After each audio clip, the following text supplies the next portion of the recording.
تو جب تم بڑے گناہوں سے بچ جاؤ گے یا بے-حیائی سے بچتے رہو گے، بے-حیائی کی باتوں سے بچتے رہو گے، تو اللہ تمہارے چھوٹے چھوٹے گناہ، جس کو گناہ صغیرہ کہتے ہیں، وہ بھی اللہ معاف فرما دیتے ہیں۔ Thanks for watching. Don't forget to like, comment, share and subscribe to Maulana Habibullah Ruhani Official. البتہ کافروں کا یہ خیال ہے کہ اللہ نے کائنات کی جتنی چیزیں بنایا، پورا نظام ایسے چلتا آ رہا ہے، اسی طرح چلتا رہے گا۔ یہ کافروں کا خیال ہے کہ اللہ نے پورے کائنات کے اندر جتنی بھی چیزیں بنایا، ان کی یہ سوچ ہے کافروں کا کہ کائنات کا پورا نظام ایسے ہی چلتا آ رہا ہے اور ایسے چلتا رہے گا۔ اس کا نہ کوئی مقصد ہے، نہ کوئی نتیجہ برآمد ہونے والا ہے، مگر کوئی بھی سلیم الفطرت، جس کو اللہ نے عقل سلیم عطا فرمایا نہ،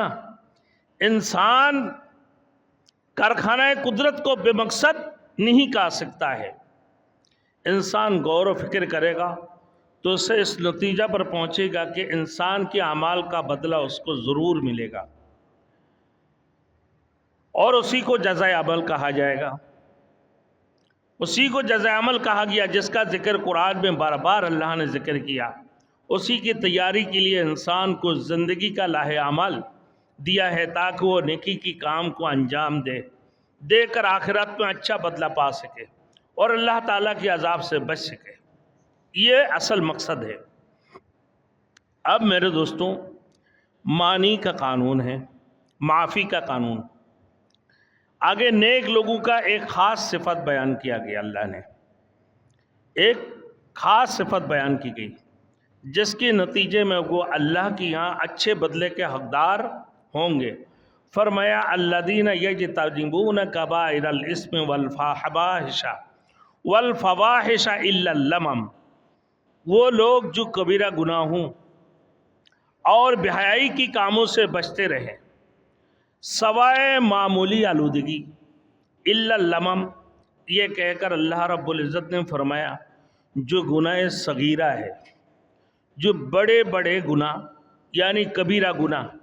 اور بے-حیائی کی کاموں سے جو بچتے رہیں، نہ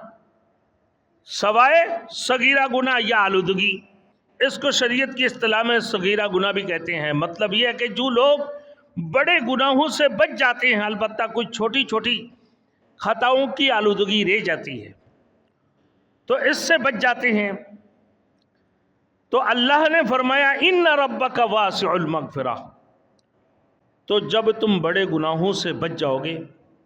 یا بے-حیائی سے بچتے رہو گے، بے-حیائی کی باتوں سے بچتے رہو گے، تو اللہ تمہارے چھوٹے چھوٹے گناہ، جس کو گناہ صغیرہ کہتے ہیں، وہ بھی اللہ معاف فرما دیتے ہیں۔